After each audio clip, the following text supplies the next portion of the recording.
औज़ुबिल्लाहिमिनश्शैतानिर्रजीम बिस्मिल्लाहिर्रहमानिर्रहीम। उम्मीद करता हूँ तमाम तलबा खैरियत से होंगे। अच्छा जी, आज हमारे पास जो है class 9 chapter number 1 according to new syllabus हम लोग जो है इसको डिस्कवर करेंगे। उससे पहले आप लोगों को जो है चैप्टर का नेम पता होना चाहिए। तो सबसे पहला जो हमारे पास फिजिक्स में चैप्टर है उसका नाम है फिजिक्स एंड मेजरमेंट्स। नाम से जाहिर हो रहा है कि इसके अंदर आप लोग जो है फिजिक्स के मुतालिक पढ़ेंगे और उसके अलावा मेजरमेंट यानी कि आप लोग जो है किसी भी चीज की लेंथ वगैरह या फिर किसी चीज की लंबाई जो है वो किस तरह से मालूम कर सकते हैं। अच्छा जी स्टूडेंट, सबसे पहले तो आपकी बुक के अंदर अगर आप लोग देखें तो इंट्रोडक्शन आ रहा है। इंट्रोडक्शन के अंदर आपके पास 3 से 4 जो है वो डेफिनेशन आ रही हैं। इन डेफिनेशन को आप लोगों ने जो है अच्छे तरीके से कर लेना है। तो सबसे पहली जो आपके पास बुक के अंदर जो डेफिनेशन है वो है साइंस।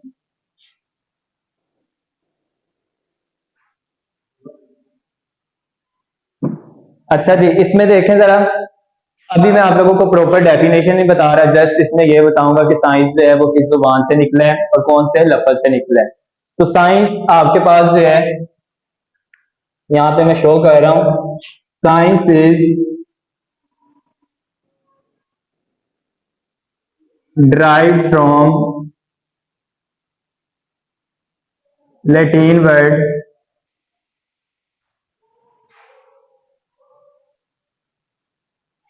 सेंशिया। अच्छा, अब इसमें देखें दो चीजें आप लोगों ने जो याद रखनी है वो ये है कि साइंस इज डिराइव्ड यानी कि निकाला गया है। साइंस का लफ्ज जो है किससे निकाला गया है? लतीनी जुबान से। यानी कि साइंस जो आपके पास लतीनी जुबान से निकला है और किस लफ्ज से निकला है वो है सेंशिया। अब बहुत से स्टूडेंट्स के जहन में जो है क्वेश्चन होगा कि सेंशिया का मतलब क्या होता है। तो यहाँ पे मैं सेंशिया को जो है यहाँ पे मेंशन कर रहा हूँ। सेंशिया का मतलब होता है नॉलेज।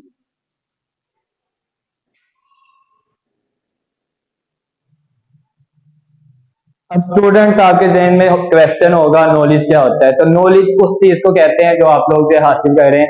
अब मैं कहता हूं कि मैं जो है आप लोगों को कुछ ना कुछ जो है इल्म प्रोवाइड कर रहा हूँ, ये मेरे पास आपके पास क्या होगा? नॉलेज होगा। यानी कि आप लोग जो है कोई ना कोई चीज जब सीखते हो तो उसको आप लोग क्या बोलते हो? नॉलेज बोलते हो। यहाँ पे आपके पास जो इंपॉर्टेंट एमसीक्यूज बन रहे हैं कि साइंस इज डिराइव्ड यानी कि साइंस किस जुबान से निकाला गया। Science is derived from Latin word यानी कि साइंस जो है लतीनी जुबान का लफ्ज है और किस अल्फाज से निकाला गया है? सेंशिया से। सेंशिया का मतलब क्या होता है? नॉलेज। अब मैं यहाँ पे जो है अगर डेफिनेशन आपको आ जाती है बोर्ड के अंदर, 2 नंबर की डेफिनेशन होती है साइंस क्या है। तो साइंस के अंदर अभी हमने पढ़ा है कि साइंस सेंशिया से निकले, इसका मतलब क्या होता है? Knowledge.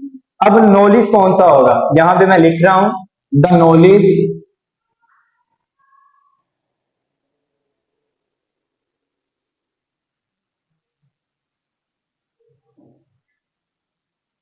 That is gained by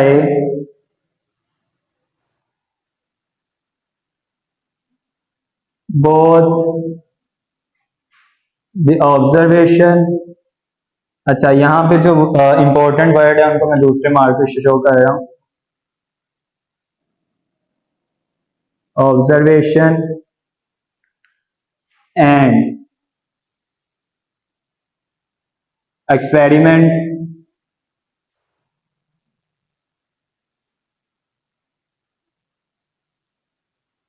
is known as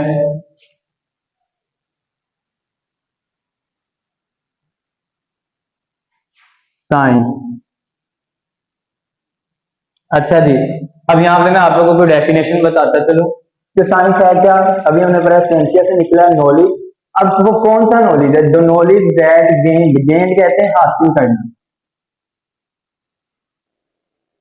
ऐसा नॉलेज जो हम लोग हासिल करते हैं बाय बोथ यानी कि दोनों चीजों से। अब वो दो चीजें कौन कौन सी है?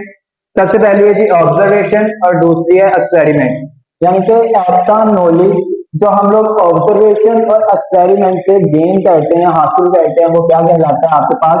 साइंस कहलाता है। अब स्टूडेंट्स यहाँ पे आप लोगों ने जो 2 वर्ड लिखे हैं इसको आप लोगों ने समझना दिया है। ऑब्जर्वेशन का मतलब होता है किसी चीज का मुशाहदा करना, या मैं यहाँ पे सिंपल वर्ड के अंदर कह सकता हूँ किसी चीज का जायजा लेना। और एक्सपेरिमेंट का मतलब क्या होता है? तजुर्बात करना।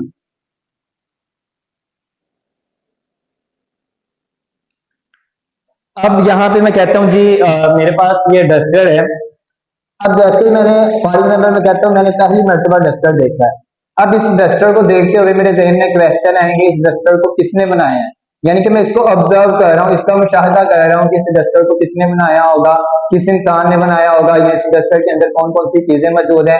फिर मेरे जहन में एक क्वेश्चन आएगा कि मैं इस डस्टर को क्यों ना खुद बना के देखूं। तो जो चीज मैंने सोची, यानी कि सोचा मैंने क्या था कि इस डस्टर में क्या होगा, वो क्या क्या थी मेरे पास ऑब्जर्वेशन थी, यानी कि मैं मुशाहदा कर रहा था। और जो नई चीज मैंने देखी वो मैंने क्या की, मैं कह रहा हूं कि मैंने इस डस्टर को खुद बनाना है। वो मैं क्या करूंगा, नया एक्सपेरिमेंट करूंगा। तो साइंस उस चीज को कहते हैं जिसके अंदर आप लोग मुशाहदा करते हैं या फिर कोई ना कोई नया तजर्बा करते हैं, या आपके पास ही साइंस की डेफिनेशन। अब स्टूडेंट्स आप लोगों ने जो है अच्छे तरीके से याद रखना है, साइंस जो है इसने अपने आप को ना आगे तीन ग्रुप्स के अंदर खुद को तकसीम किया हुआ है। और वो तीन ग्रुप्स आपके पास कौन कौन से हैं? सबसे पहले है जी फिजिक्स, उसके बाद आ जाता है केमिस्ट्री, उसके बाद है जी बायो, या फिर आपकी जो होती है कंप्यूटर। ये आप लोगों के ऊपर जो है डिपेंड करता है कि आप लोगों ने बायो रखनी है या कंप्यूटर, लेकिन जो मेजर चीजें वो कौन कौन सी है, फिजिक्स, केमिस्ट्री, बायो या कंप्यूटर। यहाँ पे मैं जो है आप लोगों को अच्छे तरीके से समझाने के लिए कहता हूँ कि मेरे पास एक दरख्त है, ये मेरे पास एक दरख्त है, उसकी मेरे पास जो आगे तीन शाखें निकल रही हैं। जी ये मैं कहता हूँ जी मेरे पास तीन शाखें निकल रही हैं। अब आप लोगों को पता कोई भी दरख्त है उसके ऊपर जो शाखें निकलती हैं उसको जो है कौन प्रोटेक्शन प्रोवाइड करता है, कौन सपोर्ट प्रोवाइड करता है? स्टेम, यानी कि तना। अब इस तने को मैं कहता हूँ कि जी मेरे पास क्या है, साइंस है। अब आगे देखें, मैंने अभी बात की है तना जो है, तने के ऊपर क्या होती है, दरख्त की छोटी छोटी शाखें होती हैं। अब तने को मैंने नाम दे दिया साइंस का। अब साइंस की आगे जो है मुख्तलिफ शाखें निकल रही है, और वो कौन कौन सी है? सबसे पहली है जी फिजिक्स, फिर आ जाती है केमिस्ट्री, उसके बाद है जी बायो या फिर कंप्यूटर। अब यहाँ पे जो मैं डेफिनेशन लिखने जा रहा हूँ ना फिजिक्स की, उसमें ये आप लोगों के पास जो वर्ड है ना ये इस्तेमाल होने वाले हैं। यहाँ पे मैं फिजिक्स की डेफिनेशन लिखता हूँ।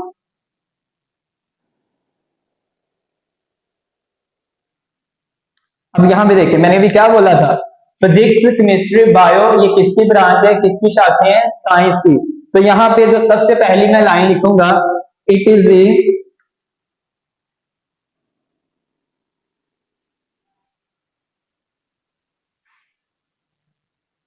it is a branch of science which deal with the study of matter।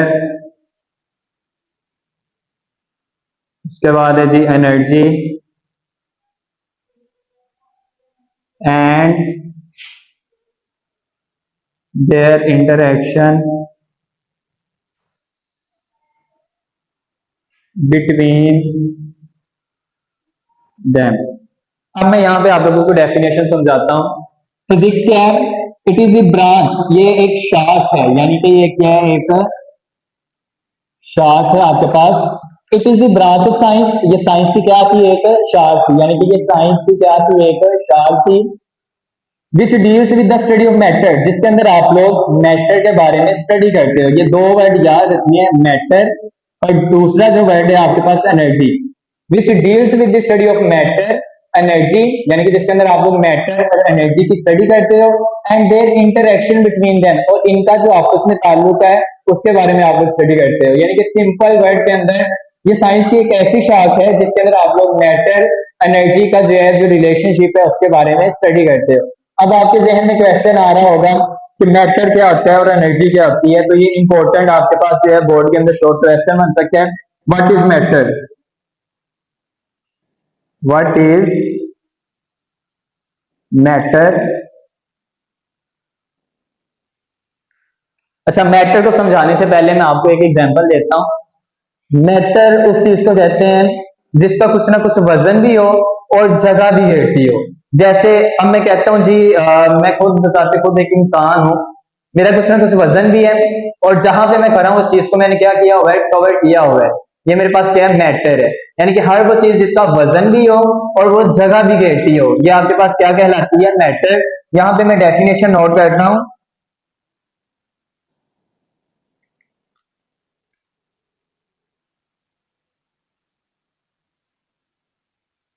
Anything that have mass and occupy space is called matter। यानी कि एनीथिंग, कोई भी चीज,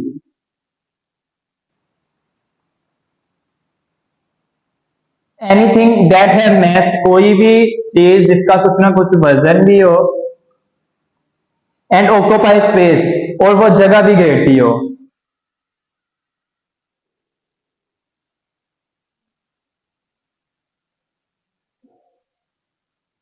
यानी कि कोई भी चीज, यहाँ पे मैं दोबारा से बता देता हूँ, एनीथिंग, कोई भी चीज, दैट है मैस, जो वजन भी रखती हो, एंड ऑक्यूपाई स्पेस, और जगह भी घेरती हो, ये आपके पास क्या कहलाती है, मैटर। अभी मैंने एग्जांपल दी, बहुत सी चीजें हैं, जैसे मैं कहता हूँ एक चेयर है। अब चेयर को कुछ ना कुछ वजन भी होगा, जहां पे आप लोग चेयर रखोगे उस जगह को भी उसने कवर किया होगा, या उस जगह को उसने घेरा होगा, वो आपके पास क्या कहलाएगी, मैटर कहलाएगी। अब दूसरा वर्ड क्या था आपके पास इसके अंदर, एनर्जी। अब एनर्जी क्या होती है, यहाँ पे मैं नोट कर रहा हूँ। अब स्टूडेंट्स, ये मेरे पास एक व्हाइट बोर्ड है, मैं मार्कर के साथ इसके ऊपर कुछ ना कुछ काम कर रहा हूँ। तो जो काम करने की शरह होती है वही आपके पास क्या कहलाती है, एनर्जी। यानी कि कोई भी काम जो आप लोग करते हो, ये आपके पास क्या कहलाता है, एनर्जी। तो इसकी डेफिनेशन में यहाँ पे आप लोगों को नोट करवाता हूँ। The capacity of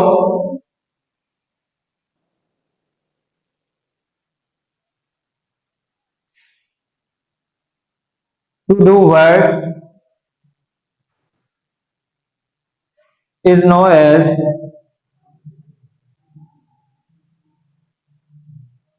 energy. यानी कि the capacity of to do work, work कहते हैं काम, काम करने की जो शरह होती है उसको आप लोग क्या बोलते हो, एनर्जी बोलते हो। अच्छा स्टूडेंट्स, इसके अंदर अब आपके पास ना तीन जो है, 3 से 4 डेफिनेशन आ रही है। सबसे पहले मैंने बताया साइंस, उसके बाद मैंने बताया फिजिक्स, उसके बाद मैंने बताया मैटर क्या होता है, उसके बाद मैंने बताया एनर्जी क्या होती है। अब इसी तरह से ना फिजिक्स वालों ने आपकी बुक के अंदर दो क्वांटिटीज बताई हुई हैं। यानी कि आपकी बुक के अंदर ना दो क्वांटिटीज हैं, जिनमें से सबसे पहली जो है,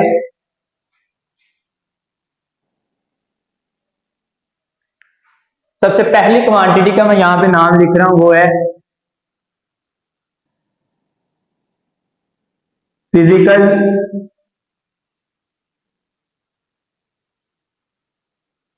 क्वांटिटी। और दूसरी जो है आपके पास, बल्कि मैं पहली आप लोगों को जो है सबसे पहले जो है इसको समझा लेता हूँ, फिजिकल क्वांटिटी क्या होती है। फिजिकल क्वांटिटी समझने से पहले मैं आपको बताता हूँ, वो तमाम चीजें, यानी कि ऐसी तमाम चीजें जिसको आप लोग मालूम कर सकते हो, वो क्या कहलाती हैं, फिजिकल क्वांटिटी कहलाती हैं। यानी कि वो तमाम की तमाम चीजें जिसको आप लोग मैयर करो, वो आपके पास क्या कहलाती हैं, फिजिकल क्वांटिटी। अब इसमें देखें जरा, अगर मैं डेफिनेशन लिखूं तो क्या लिखूंगा, all the measurable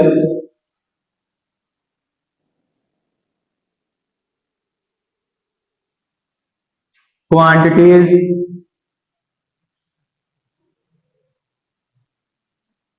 are called physical quantity।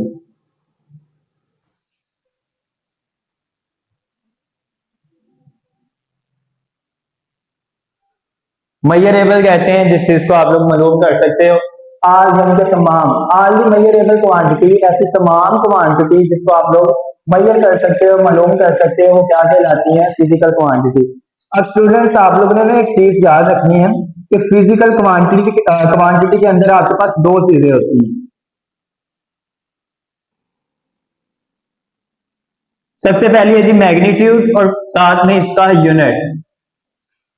अगर ये दोनों चीजें आपके पास मौजूद है ना, तो आप लोग फिजिकल क्वांटिटी को आसानी से मालूम कर सकते हो। लेकिन अगर इनमें से मैं कहता हूँ जी मेरे पास मैग्नीट्यूड मौजूद मौजूद है और यूनिट मौजूद नहीं है, तो आप लोग क्या होगा, इसमें आप लोगों के पास डिस्टर्बेंस क्रिएट हो जाएगी। अब आप लोगों को मैंने कहा था मैग्नीट्यूड और यूनिट दोनों चीजें होनी चाहिए, लेकिन अगर इनमें से एक भी चीज जो है वो नहीं है, तो आप लोग फिजिकल क्वांटिटी को मालूम नहीं कर सकते। तो इसकी शर्त क्या होनी चाहिए, मैग्नीट्यूड भी हो और साथ में यूनिट भी हो। अब यहाँ पे मैं कहता हूँ जी आप लोगों को घर वालों ने भेजा है, कहीं पे भी किसी भी स्टोर के अंदर चले जाएं या बाजार के अंदर चले जाएं, मार्केट के अंदर चले जाएं, वो कहते हैं जी 3 किलोग्राम चीनी लेकर आए।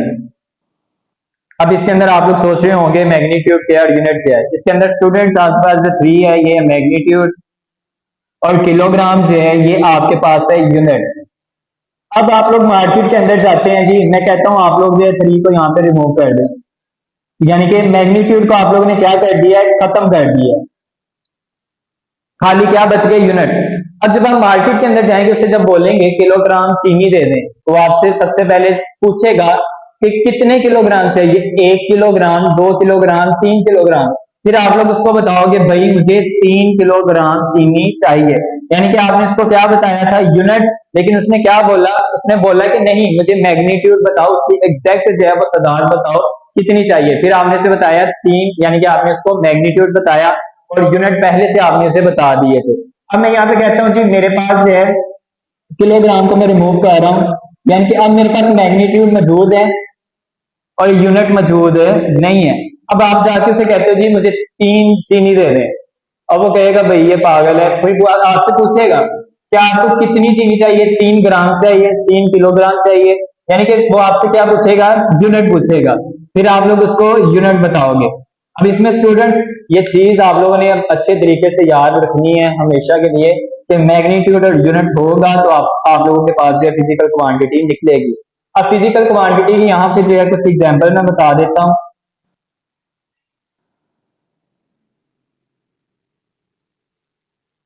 सबसे पहली जो आ जाती है वो है लेंथ, उसके बाद है जी मैं कहता हूँ टेम्परेचर। अब इसके अंदर ना आप लोगों ने याद रखना है, अभी हमने पर एक ऐसी तमाम क्वांटिटी जिसको आप लोग मेजर कर सकते हैं। तो स्टूडेंट्स सबसे पहले आपके पास आ जाती है लेंथ, लेंथ कहते हैं लंबाई। तो लंबाई को मालूम करने के लिए आप लोगों को पता होना चाहिए, हमारे पास इस्तेमाल होता है रूलर। और रूलर हम सिंपल वर्ड के अंदर किसी भी स्केल को कह सकते हैं, यानी कि आप लोग लेंथ मालूम करने के लिए रूलर इस्तेमाल करते हो, यहाँ पे स्केल।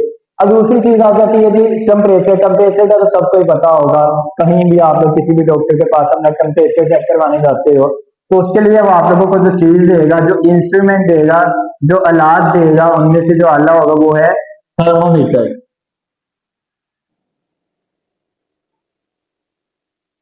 फिजिकल क्वांटिटी के अंदर आप लोगों ने जस्ट डेफिनेशन और ये इसकी एग्जांपल जो है वो याद रखनी है, और ये याद रखना है इसके अंदर मैग्नीट्यूड और यूनिट दोनों चीजें आपके पास मौजूद होनी चाहिए। उसके बाद स्टूडेंट्स आपके पास आ जाती है, फर्स्ट मैंने आपको बताया फिजिक्स ने दो क्वांटिटीज बताई हैं, फिजिकल क्वांटिटी, और जो दूसरी है वो है आपके पास non physical quantity.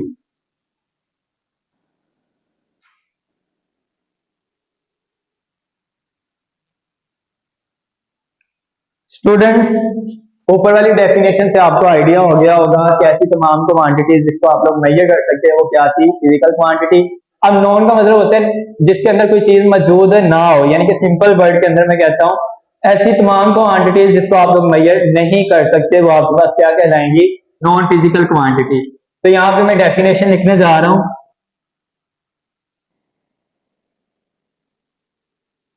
All the quantities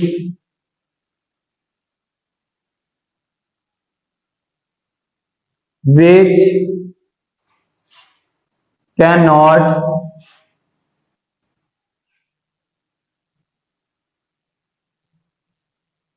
be measured by any instrument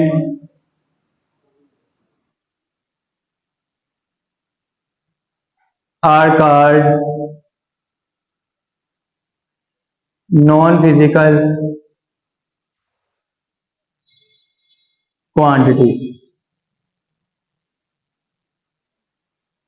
यानी कि ऑल द क्वांटिटीज, ऐसी तमाम quantity which can not be measured, जिसको आप लोग मेजर नहीं कर सकते बाय एनी इंस्ट्रूमेंट, किसी भी आले से। जैसे हमने यहाँ पे इंस्ट्रूमेंट पढ़े थे, तो रूलर हो गया, थर्मोमीटर, यानी कि इसके अंदर आप लोग कोई भी इंस्ट्रूमेंट इस्तेमाल नहीं कर सकते। अब इसकी एग्जांपल मैं देता हूँ जी। मैं कहता हूँ आज मैं बहुत खुश हूँ। अब आप लोग अंदाजा लगा सकते हैं या किसी चीज से मेजर कर सकते हैं कि मैं कितना खुश हूँ। आप लोग सिर्फ जस्ट अपना जो है एक आइडिया देंगे कि मैं बहुत ज्यादा खुश हूँ या बहुत ज्यादा गमगीन हूँ। इस तरह के आप लोग इसके अंदर सिर्फ आइडिया दे सकते हो, पूरी जस्टिफिकेशन आप लोग नहीं दे सकते। तो यहाँ पे मैं एग्जांपल यहाँ पे अगर लिखूं, एग्जाम्पल में आ जाता है जी हैप्पीनेस।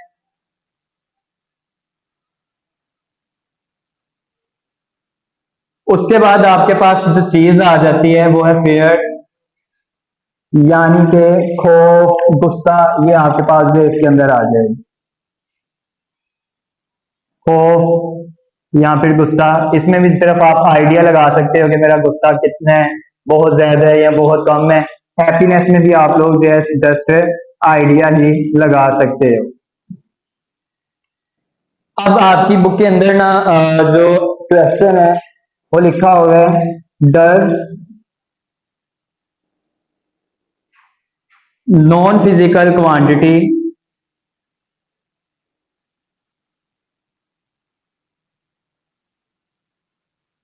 हैव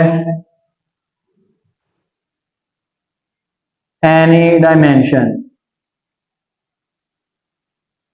अब स्टूडेंट्स आप लोगों ने मुझे बताना है, अभी हमने पढ़ा था कि नॉन फिजिकल क्वांटिटी कौन सी होती है जिसको आप लोग मेजर नहीं कर सकते, यानी कि उसके अंदर कोई इंस्ट्रूमेंट इस्तेमाल नहीं होता। अब यहाँ पे इन्होंने क्वेश्चन किया है, does non physical quantity have any dimension, यानी कि जो नॉन फिजिकल क्वांटिटी है वो कोई डायमेंशन रखती है। डायमेंशन हम कहते हैं यूनिट को। तो यहाँ पे क्वेश्चन क्या मार रहा है कि नॉन फिजिकल क्वांटिटी कोई डायमेंशन या कोई यूनिट रखती है? नहीं। मैंने अभी आप लोगों को बताया, जस्ट इसमें आप लोग क्या लगा सकते हो, सिर्फ आइडिया। तो यहाँ पे मैं क्या लिखूंगा, नो डायमेंशन, बल्कि नो, उसके बाद फिजिकल क्वांटिटी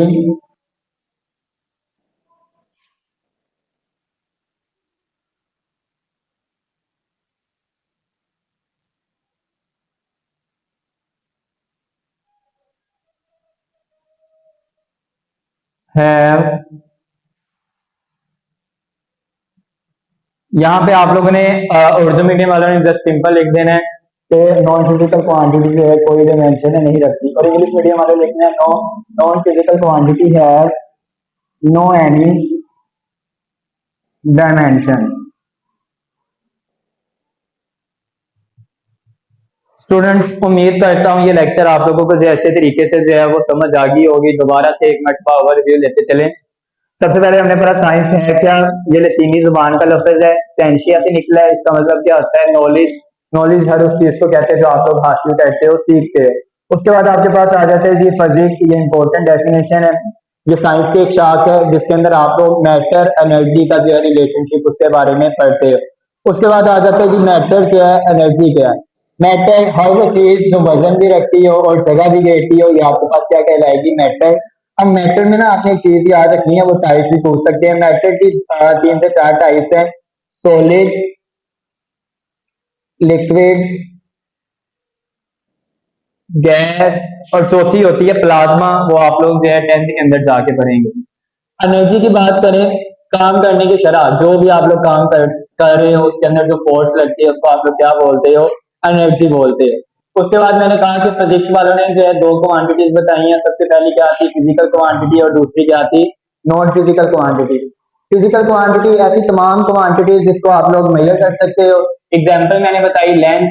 लेंथ के लिए आप लोग इंस्ट्रूमेंट इस्तेमाल करते हो, स्केल या रूलर। टेम्परेचर है, टेम्परेचर के लिए थर्मोमीटर। दूसरी टाइप थी नॉन फिजिकल, नाम से जाहिर हो रहा है, नॉन का मतलब इसके अंदर कोई चीज आप लोग नहीं कर सकते, यानी कि किसी चीज को मेजर नहीं कर सकते। तो ऐसी तमाम क्वांटिटी जिसको आप लोग किसी भी इंस्ट्रूमेंट से, यानी कि ना किसी स्केल से मेजर कर सकते हो ना थर्मोमीटर से, जस्ट आप लोग क्या लगाओगे, आइडिया लगाओगे। एग्जाम्पल मैंने बताई, मेरी खुशी का आप लोग सिर्फ आइडिया लगा सकते हो, या मेरे गुस्से का आप लोग आइडिया लगा सकते हो। ये क्वेश्चन है आपके पास, इसको भी अच्छे तरीके से कर लेना। 2 नंबर का क्वेश्चन है कि नॉन फिजिकल क्वांटिटी जो है ये कोई डायमेंशन रखती है या फिर कोई यूनिट रखती है। तो आप लोगों ने बताया no, non physical quantity have no any dimension, यानी कि ये कोई डायमेंशन या कोई यूनिट नहीं रखती। इजाजत दीजिएगा, वीडियो को अच्छे से लाइक सब्सक्राइब कर दीजिएगा ताकि आने वाली अपडेट्स आपको मिलती रहे। अल्लाह हाफिज।